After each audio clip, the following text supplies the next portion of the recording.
Hi, everyone. Last night, that storm, that was pretty outrageous, but glad we made it. Thank you all very much for being here. Popular today in the back. Hi, everyone. Hi, everyone at home. So yes, we have a few announcements, as you might imagine, and then I'll be ready to take your questions. So good afternoon, everyone. Secretary Rubio is in Kuala Lumpur for the ASEAN-related foreign ministers' meetings and bilateral engagements, reaffirming the United States' commitment, our enduring commitment, if I may add, to a free, open, and secure Indo-Pacific. Earlier today, he participated in the ASEAN-US Post-Ministerial Conference and held meetings with Malaysian Prime Minister Anwar and counterparts from Malaysia, Russia, Japan, and the Philippines. As the Secretary has stated, the Indo-Pacific accounts for 2/3 of global growth and remains a central focus of U.S. foreign policy. The Secretary also signed a nuclear cooperation memorandum of understanding with Malaysia, advancing civil nuclear energy collaboration under the highest standards of safety, security, and non-proliferation.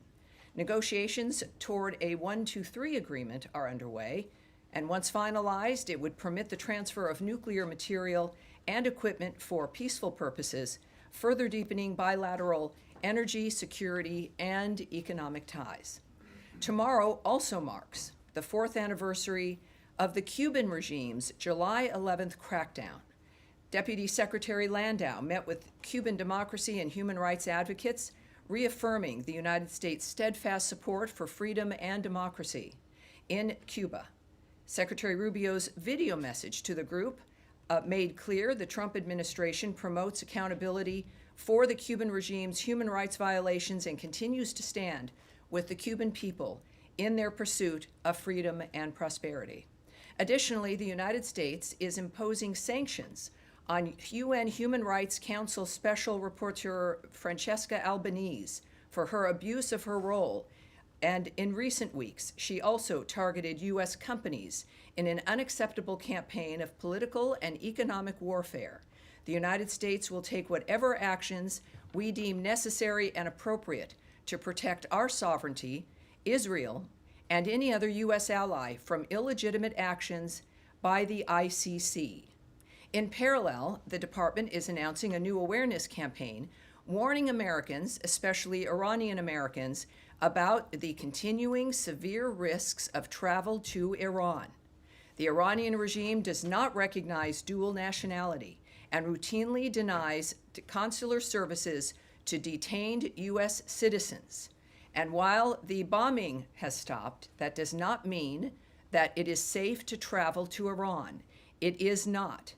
We are also launching a new website dedicated to warning Americans against travel to Iran. And there you have it. You can get that website starting at state.gov/do not travel to Iran. That's do-not-travel-to-Iran. But I think if you go to state.gov, you do a search, you will find that quite easily.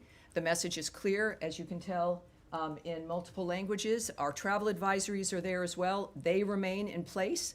And we cannot stress enough, as we continue to do, as I have multiple times from this podium, do not travel to Iran, especially those of you who are the dual citizens, who have Iranian heritage.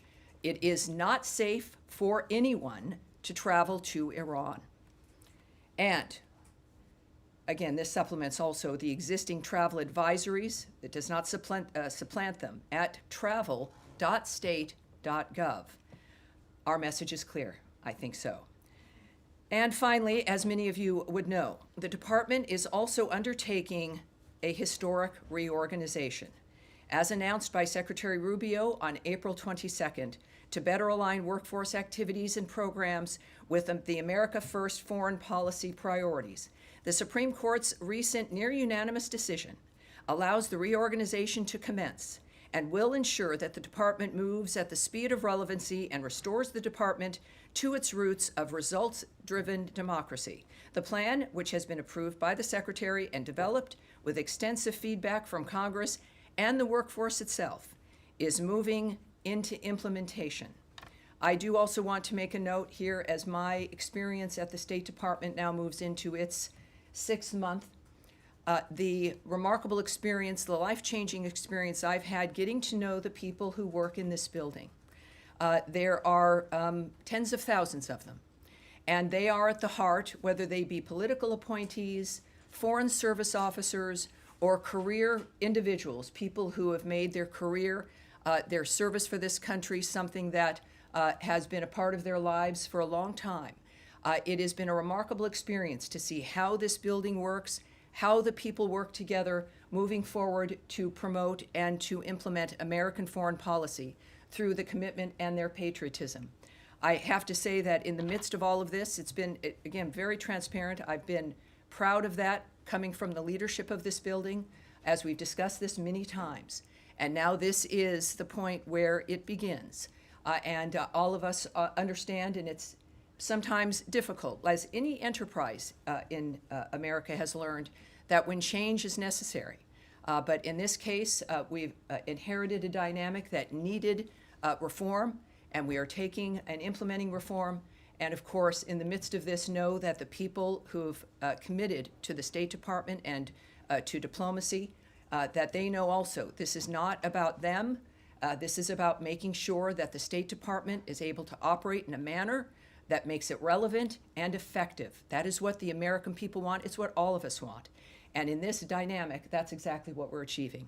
So it is, it's been a long road. Every day is one that I'm very proud of working here. And of course, every briefing I'm proud of. It's always very different, the briefings. But we will start now with today's briefing as I take your questions. All right, Andrea Mitchell. Yes, ma'am. Before I ask you about Ukraine and the possibility of sanctions and strong support from this department for sanctions, given what the president said about his impatience with Vladimir Putin after the secretary's conversations with Sergei Lavrov. Yes. Let me just say that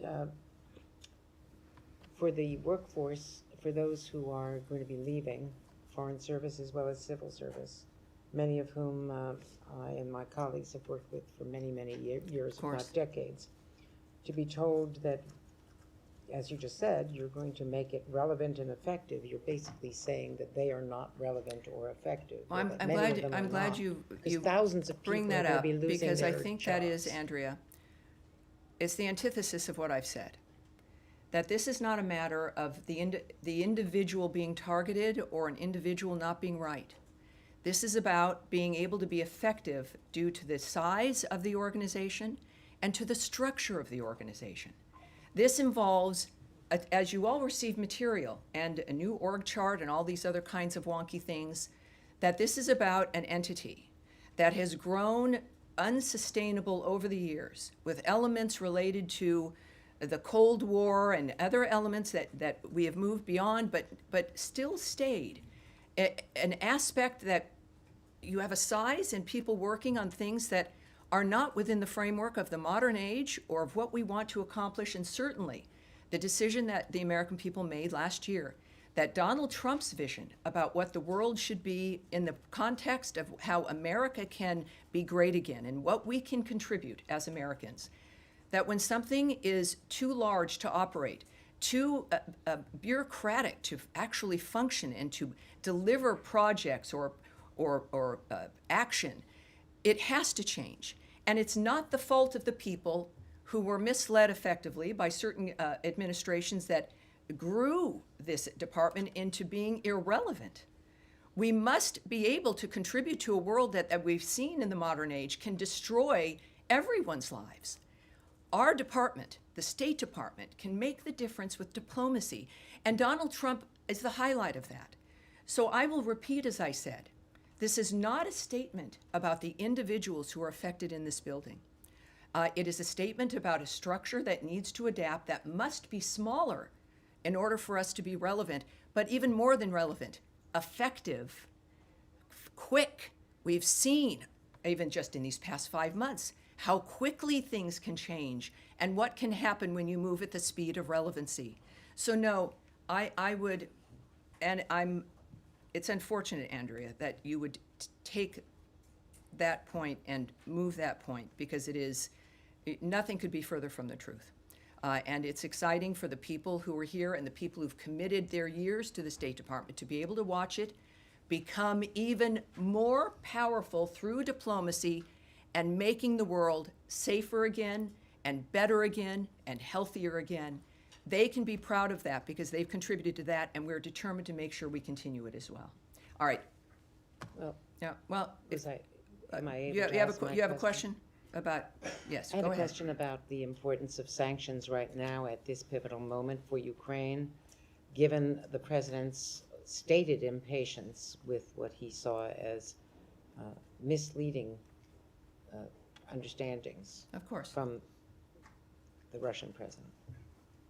Well, the Secretary made some comments earlier today in Malaysia, and in part he said, our strategy is to continue to engage all the parties that are involved in finding an outcome to this conflict. I echoed to Lavrov what the President said, both the disappointment and frustration at the lack of progress in peace talks or in a path forward. We hope that that can change, and we're going to stay involved where we see opportunities to make a difference. He also said that the Russians shared some ideas that he said he would take back to the president, and of course we will see what he says. The president is the guiding hand of these kinds of decisions. And other than that, of course, this is a meeting involved with diplomatic discussions, which I will not get into the details with. All right, Humaira. Hi, Tammy. Thank you. Sure. Just to quickly go back to the reorganization, you said it's moving into the implementation phase. Can you say when the first RIF notices will go out? Is it tomorrow? And apparently the judge wanted to see the RIF plans. That was a demand from the court yesterday. Is that going to slow down the sending of the RIF notices? First, of course, I won't comment on anything that's moving through the legal system or the requests of the legal system. And also, I will not, other than saying that the Supreme Court decision has allowed us to commence. And that's what we're doing. But I think it's fair to say that with everything else that happens here, it will happen quickly. This is not going to be an extended wait for people who are listening and watching in this building or fellow Americans at home and around the world. This will happen quickly. We understand that there has been a delay, not to our interests, but because of the courts. It's been difficult when you know you need to get something done for the benefit of everyone. So it will be quickly. I cannot give you the timing, and again, won't discuss any legal aspects that may have arisen as well. Okay, two quick things. Yes, one ma'am. is on Russia and the other one's about Steve Witkoff. Follow up to Andrea's question. Are you able to tell us at all about this, what's new about these ideas or comments that is going to open a path for peace, which the administration has been trying to do? Well, what the unsuccessfully? Secretary said was that he would bring the new ideas to the President. We didn't say that they were going to open a path for peace. So don't read into the Isn't that nature. what you guys are trying to do, though? And that is in the process of the diplomacy that the Secretary undertakes, that he's in a conversation with Lavrov as an example, conversations the President would have with Zelensky, the President of Ukraine as an example. These are things that are important to realize. They're not static events that stand on their own. They are part of a fluid dynamic of conversations and negotiations. We are, as the President has said and the Secretary has said and engaged in, we'll speak with everyone, because every step makes a difference in the decision that you have to make in the end, and that's where we're at. The final thing is an Israeli airstrike hit Palestinians near a medical center in Gaza today. It killed 10 children and 6 adults. I'm wondering if there's been any outreach from the U.S. government to the Israeli authorities to take any steps to ensure civilians aren't killed in this. Well, I can't speak to that particular event. I would direct you to the country of Israel for answers in that regard. But we have said repeatedly that we decry the death of innocents. It's why we do what we do in so many countries around the world. It's part of what informs our action.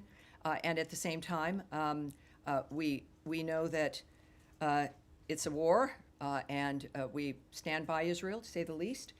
And we also know that Israel, when it is due, investigates, and we will wait to see what their action will be, and we'll keep you up to date, obviously. Yes, Jen. Follow up on that. Tammy. Sure. There used to be mechanisms in this building to look into incidents of civilian harm using U.S. weapons. Do those mechanisms still exist, and have you come to any conclusions with regard to Gaza? Well, I can tell you again that the choices that we're going to make diplomatically in reaction to another country's actions or the nature of what's happening around the world, I won't discuss at this podium, or what our process is. But I can tell you that what I've experienced, and I think what all of you have seen over the years, is that we have mechanisms like that because we care about those issues.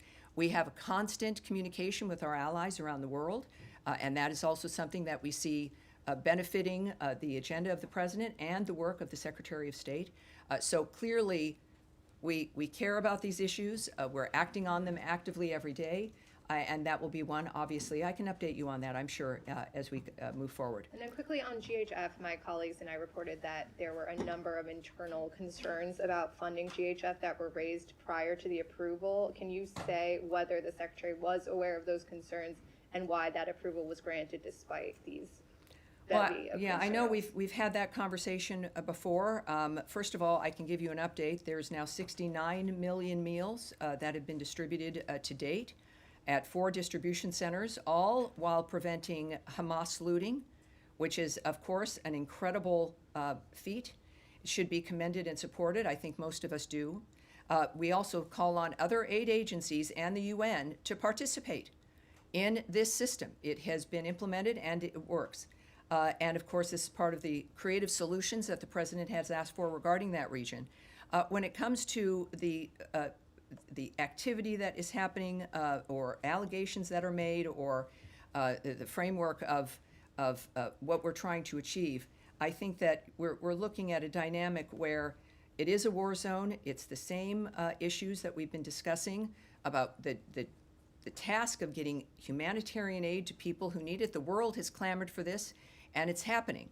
And I think at this point, when we look at the nature of the number of meals that have been delivered and the efforts that have to be taken to save those lives, it is to be commended. It's not, certainly nothing will be perfect. I've said this before, that it can't be perfect because it is an unnatural, obscene environment.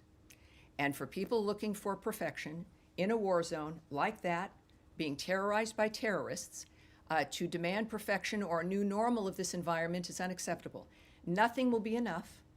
And so that's why we've got to have a solution and an end, a durable ceasefire and a durable peace, because otherwise the suffering and the carnage continues, and that's what we're working to end. All right. Yes, Alex. Thank you, Tammy. I appreciate it. I want to go back to Ukraine. Press you a little bit more, if I may. You said the Secretary will inform the President about the new ideas. At what point do you guys are planning to inform the Ukrainians? I'm sorry, what are we? The Ukrainians. I mean, they are in a talk. So are you going to Oh, inform them well, also? obviously, I'm not going to speak about every conversation or connection we have with partners that we're working with every day, all the time. The communications don't just happen when you hear about it in the news or if there's one phone call that's talked about. These are, in every region that is required, special envoys and discussions and help regarding ceasefires, or at least finding where you can find some common ground, is a 24/7 operation with innumerable people working on it. So when it comes to the Ukrainians, our friends, President Zelensky had a fabulous phone call with President Trump. That was discussed somewhat publicly. Certainly when it comes to the issue of armaments and defensive weapons, essentially, that was discussed publicly, and of course we have news in that regard. So you might not hear it in the news. It doesn't mean that we're not talking quite often, if not all the time, with our Ukrainian friends. Thank you. And going back to Andrea's point earlier, we all heard just 2 days ago from the president that he expressed his frustration of Putin, Yes. saying that he was lying to him. And then we also have seen past few days, Russians have been engaging in record-breaking attacks, Kiev or other cities. Why do you think Lavrov deserves a secretary-level meeting, given all this background?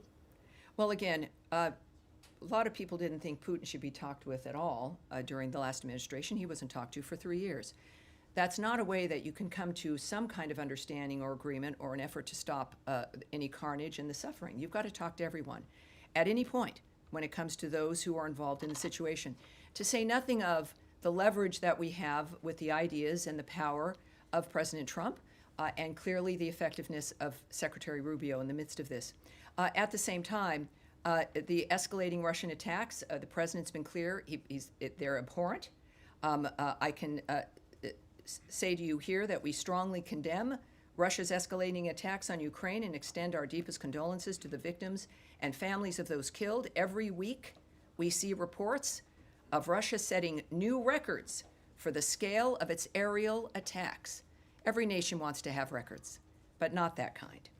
As Secretary Rubio said today, we've seen an acceleration of attacks. President Trump's number one interest is to stop people from dying and the destruction that's ongoing every single day. He is going to do everything he can within his power to end this war and any other war he has a chance to end. We're going to continue to work at it. We understand that these things take time and patience, but obviously we are also frustrated that more progress has not been made. And I, again, would remind you that that's an opinion regarding the state of situation now in the midst of ongoing conversations that are conveyed publicly.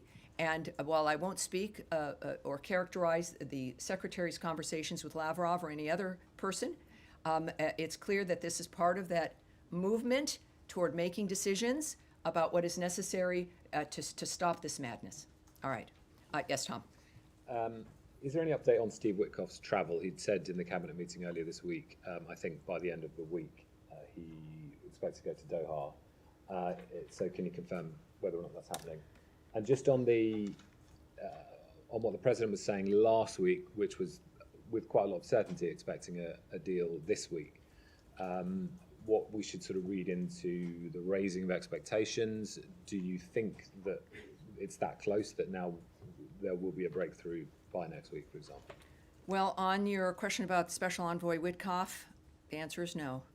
I know, it's a very short word with two letters. I think it's the same in 7 languages. Yeah, well, I have no update for you on his travel. But he might be traveling, but you don't have an update. My comment or lack thereof is not a negative to your question that he's not traveling. The answer is that I don't have an update for you. Okay. I'm sorry about that. Regarding, of course, the potential of a ceasefire, the president made clear that he was optimistic.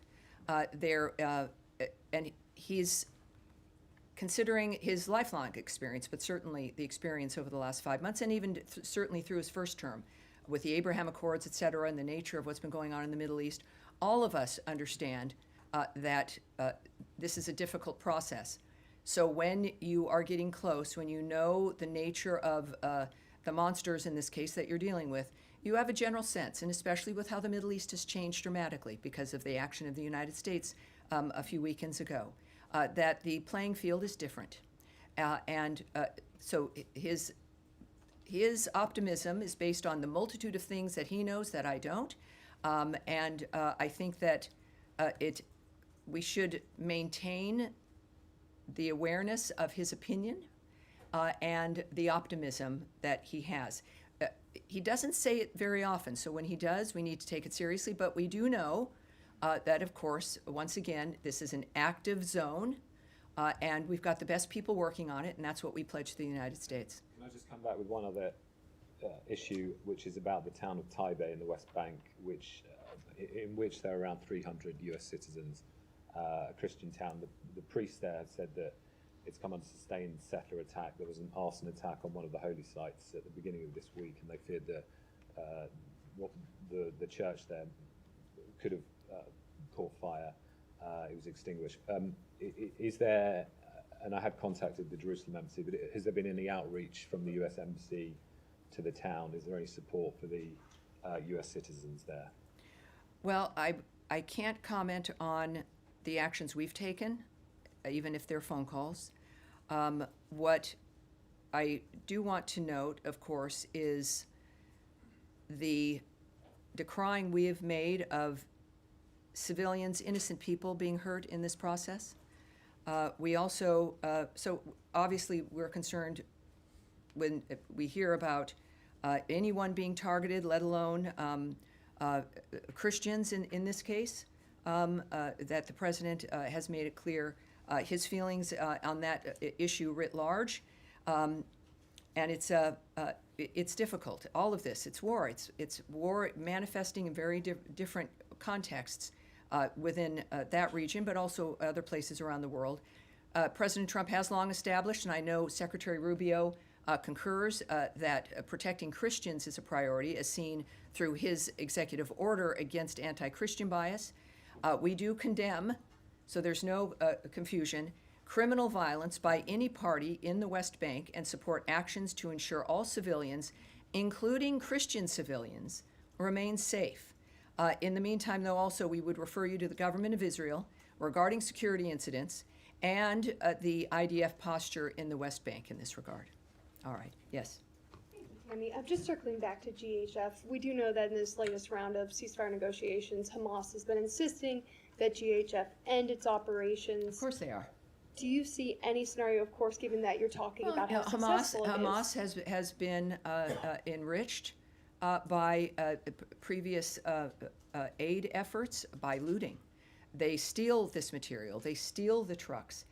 They not only enrich themselves. You notice it's the highlight of the last generations that aid gets in there and is taken by the people, causing the destruction and the pain. They make money. They use those resources to build more weapons. They buy more weapons. They're certainly not stealing it to get it to the Gazan people faster. That's not why they're taking it. They're taking it for themselves, so they have obviously a few square meals every day. But there's money, and there's many. It is an industrial complex, an aid industrial complex. But in that dynamic, through a war zone, we've known that the enemy is the only one benefiting from that, and that's why this change. And of course, well, Hamas doesn't like it. Good. That's perhaps an indication that it has ruined that pipeline of money and support. You have people with the best of intentions of getting aid in, but when you see it's going to the people you're trying to stop, we have a duty to change the strategy, and that is what has occurred. So there is, of course, this obviously is working. It is important, as I noted before, for other aid organizations and other efforts. We now have a platform, if you will, at least a template of how to do this without enriching and facilitating the carnage itself. So given your answer there, is it safe to say that the U.S. and Israel see it as imperative that GHF be allowed to continue operating in Gaza under the terms of any ceasefire agreement? Well, I think that it's when you have the success, and I would say any entity that was able to break through that wall, that is able to get 69 million meals to the people in need, without the enemy looting it and taking it and benefiting, is a framework that must be supported. It doesn't mean that someone else also can't join in on the nature of this supplying.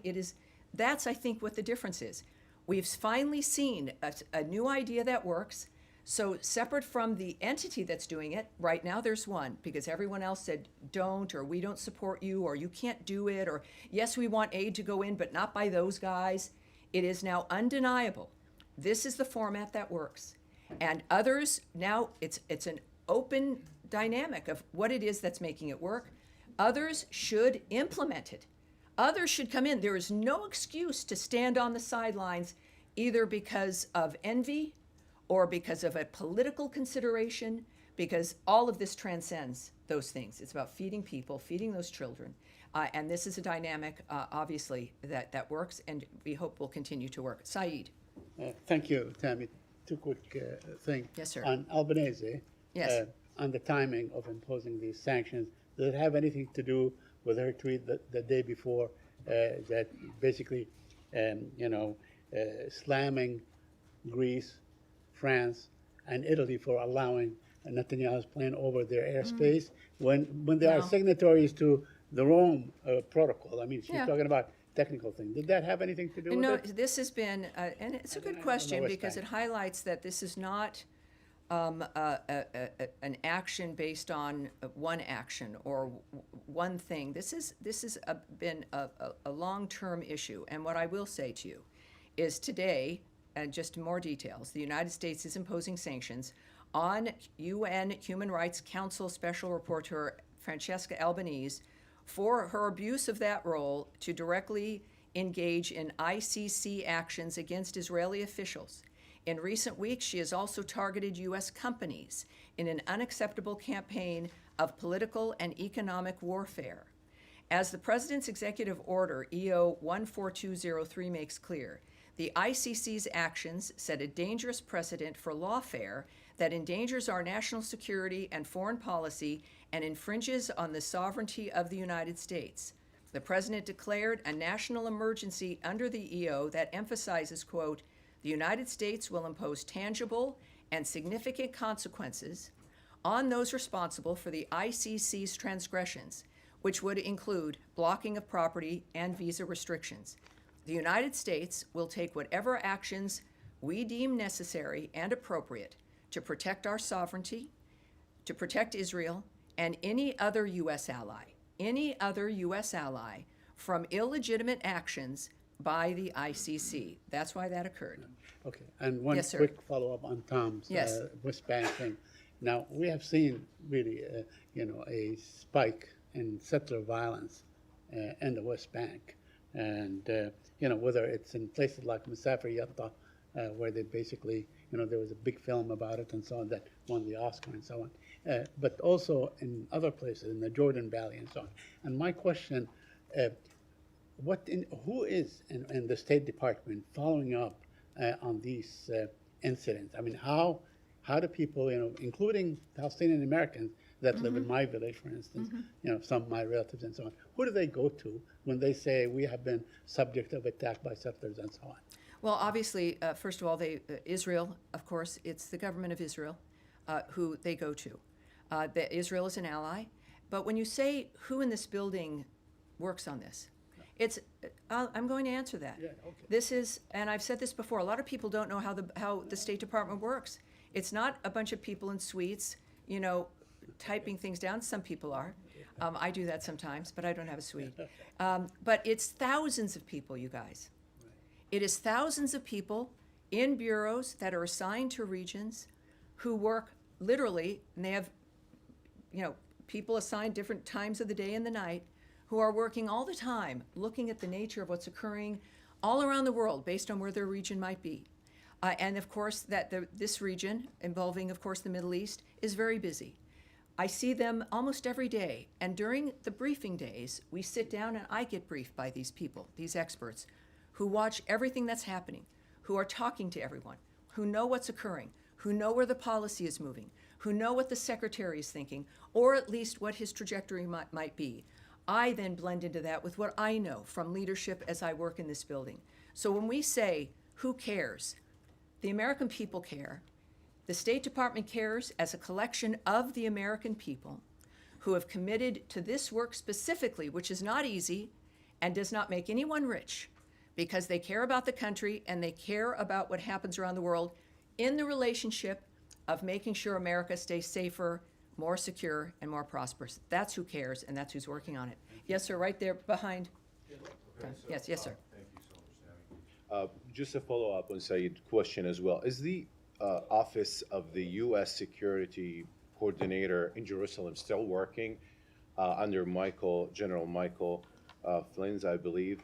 And because recently there were a few reports indicating that there was a visit to Noor Shams refugee camps. Let's stop right there. This is moving into gossip and a report or reports of something. We can save everyone's time because we're moving out of my time.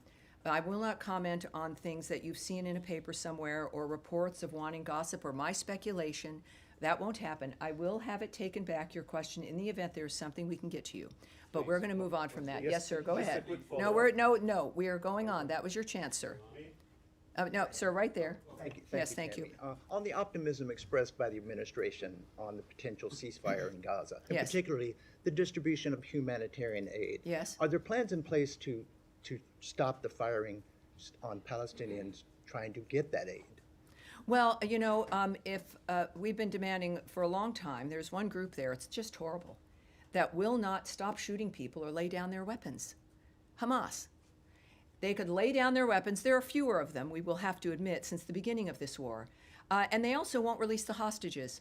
So part of the ceasefire plan, of course, you have a ceasefire when people stop shooting. So if we're looking at the nature of if there's a plan in that framework, and also, of course, what Secretary Rubio has noted, that there is no place in the future for Hamas. Hamas should not exist. It cannot exist. So in that context, yes, the firing on anyone who is attempting, who's an innocent civilian, who's attempting to get something or just living their lives, the Gazan people have been the first victims of this horror, as they have been controlled for generations by Hamas, by terrorists, by those who don't care about them. So the peace that President Trump wants and Secretary Rubio is working for aims, to say the least, of ending that across the board, no matter who might be doing it, but certainly those who are controlling that framework now and the ones with the weapons, and that would be Hamas. Yes, at the end of the row here. Anthony Mershak from MTV Lebanon. Right, so welcome aboard. We're asking about Thank you, sir. Beirut. Could you please clarify the Special Envoy Tom Barak recent comment stating that Hezbollah has a political wing? Had the U.S. position changed regarding the distinction between Hezbollah's political and military branches? I have a few things I can say to you. First of all, our position has not changed. Hezbollah is a designated terrorist organization, and we do not distinguish between its political or armed wings. As Ambassador Barak said while in Beirut, Lebanon must utilize this moment to make progress, and that includes progress on disarming Hezbollah. And at the same time, Ambassador Barak, he is the ambassador to Turkey, as well as, of course, our special envoy for Syria. I'm not going to characterize his diplomatic conversations in that regard at all, but he has said publicly that he has been very satisfied with the initial response by the Lebanese government, but now it's noted that they're working on details in this regard. And on the security front, the Lebanese armed forces have made progress on disarming Hezbollah in the south, but there is still more to be done. So as he said, Ambassador Barak, while in Beirut, Lebanon must utilize this moment to make progress. And we do not want to see Hezbollah or any other terrorist group in Lebanon recover their ability to commit violence and threaten the security in Lebanon or in Israel. And I will take one more. You, sir, in the white shirt. Thank you. Journalist from Azerbaijan, and recently Secretary Rubio said he hopes to see a peace agreement between Armenia and Azerbaijan soon. And today, Azerbaijan President Ilham Aliyev and Armenian Prime Minister Nikol Pashinyan met in Abu Dhabi. Is there any connection between Secretary Rubio's remarks and this meeting? And does Washington currently have a concrete plan or proposal to support a peace agreement between Armenia and Azerbaijan? And my second question is... Let me answer that, okay, because, get me while it's right here on the front, and I will take your second question, and then that's likely going to be it, because we have a thing. First, regarding the peace process, the United States supports those efforts to promote peace and stability in the South Caucasus. We also are tracking the referenced press reports in general, and don't have any additional information to share. But as you know also, I think the Trump administration and Secretary Rubio's approach speaks for itself. And his remarks at the cabinet meeting is that this is an administration working for peace. They will do and go wherever they need to go. It is not waned. It is because it is the core of the commitment to making America great again is improving, of course, the condition of the world around us. And your second question, sir. My second question is, for several months now, there has been no U.S. ambassador appointed to Azerbaijan. Could you please clarify if this delay is due to procedural and technical reasons, or if there are any political consideration behind it? And how does the U.S. government view the importance of having a full ambassadorial presence in Baku at this time? Very good question. I don't have the answer to that right now, but we will take it back and get it back to you in the full context in which you answered it. All right, you guys, that's it right now. Thank you very much. I will see you again next week, but there will be, of course, updates on everything we're working on throughout today and tomorrow. Thank you. Have a great rest of your day, everybody. Thank you.